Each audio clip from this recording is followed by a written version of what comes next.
মেয়েদের ব্যাপারে এই সতর্কবাণী, তাদের হকের এরকম স্পষ্ট ঘোষণা সেই নবীর শরীয়ত রেখে, সেই নবীর সুন্নত রেখে এখন নতুন নীতিমালা তৈরি করার পায়তারা চলছে।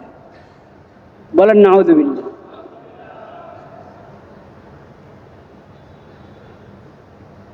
তারা তাদের লেখার মধ্যে প্রতিবেদনও লিখে দিয়েছে, পরে সাংবাদিকরা যখন ধরেছে তখনও বলেছে আমরা তো শরীয়তে হাত দিই নাই, আমরা শরীয়তে কি দিই নাই, হাত দিই নাই।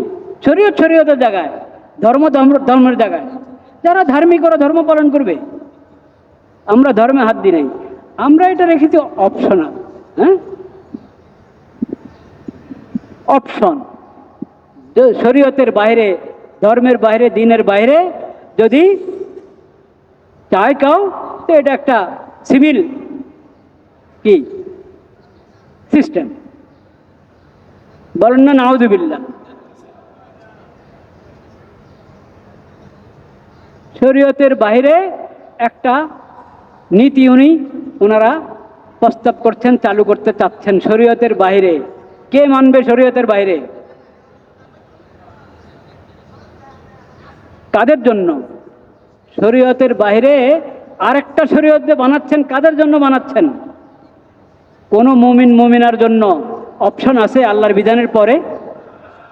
আল্লাহর বিধানের পরে কোনো মুমিন মুমিনার জন্য কি নাই? কোনো অপশন নাই। আল্লাহ তাআলা কি বলেছেন সূরা আহজাবের মধ্যে? সূরা আহজাব 33 নম্বর সূরা, 33 নম্বর সূরার 36 নম্বর আয়াত। বলেন 33 নম্বর সূরার 36 নম্বর আয়াত। ওয়ামা কানা লিমুমিনিন ওয়ালা মুমিনাতিন ইযা কাযাল্লাহু ওয়া রাসূলুহু আমরান আন ইয়াকুনা লাহুমুল খিয়ারাতু মিন আমরিহিম ওয়া মান ইয়াসিল্লাহা ওয়া রাসূলুহু ফাকাদ যাল্লা যালালাম মুবিনা।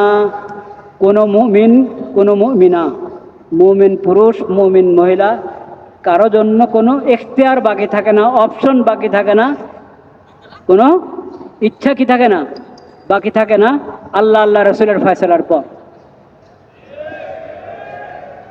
আল্লাহ যখন শরীয়ত দিয়েছেন, শরীয়তে যেখানে বিধান দেওয়া আছে, আল্লাহ আল্লাহ রসুল ফয়সালা করে দিয়েছেন, এরপরে কোনো মুমিনের জন্য, কোনো মুমিনার জন্য কোনো ইখতিয়ার বাকি থাকে না, অপশন কি থাকে না, বাকি থাকে না।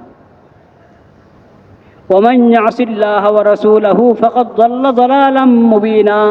যে আল্লাহর আনুগত্য করবে না, আল্লাহর রাসূলের আনুগত্য করবে না, আল্লাহর নাফরমানি করবে, আল্লাহর বিধানকে অবজ্ঞা করবে, আল্লাহর বিধানের বাইরে আলাদা বিধান সে খোঁজ করবে, ফাকাদ যাল্লা যালালাম মুবিনা, সে স্পষ্ট গুমরাহ, মানে ইমানের গণ্ডি থেকে, ইসলামের গণ্ডি থেকে সে বের হয়ে গেল। তো ওনারা যে বলে যে আমরা শরীয়তে হাত দিই নাই, শরীয়তে হাত দেন নাই, শরীয়ত দিয়ে মানক মানক। শরীয়ত এমন জিনিস, যার ইচ্ছা মানবে, যার ইচ্ছা প্রত্যাখ্যান করবে, এমন জিনিস শরীয়ত। ওমান আ'রাদা আন যিকরি ফাইন্না লাহু মাঈশাতান যানকা ওয়া নাহশুরুহু ইয়াওমাল কিয়ামাতি আ'মা। আল্লাহর দেওয়া বিধান থেকে যে বিমুখ হবে, এটা না, শরীয়ত বাদ দিয়ে এখন সিভিল আইন। নাউযুবিল্লাহ। কোন নাগরিকের জন্য আপনি এই আইন বানাচ্ছেন? এই নাগরিক মুসলিম কি মুসলিম না? মুসলিম। যদি মুসলিম হয় তো সে ইসলাম মানবে, আপনার সিভিল আইন মানবে কেন?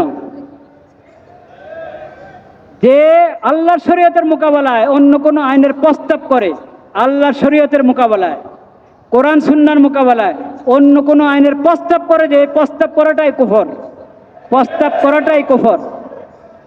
ওটা গ্রহণ করা, প্রয়োগ করা তো আরো বড় কুফর।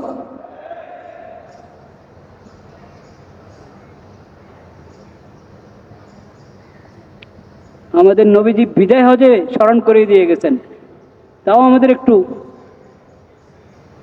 বোধ জাগবে না? বিদায় হজে স্মরণ করে দিয়ে গেছেন নবী করিম সাল্লাল্লাহু আলাইহি ওয়াসাল্লাম।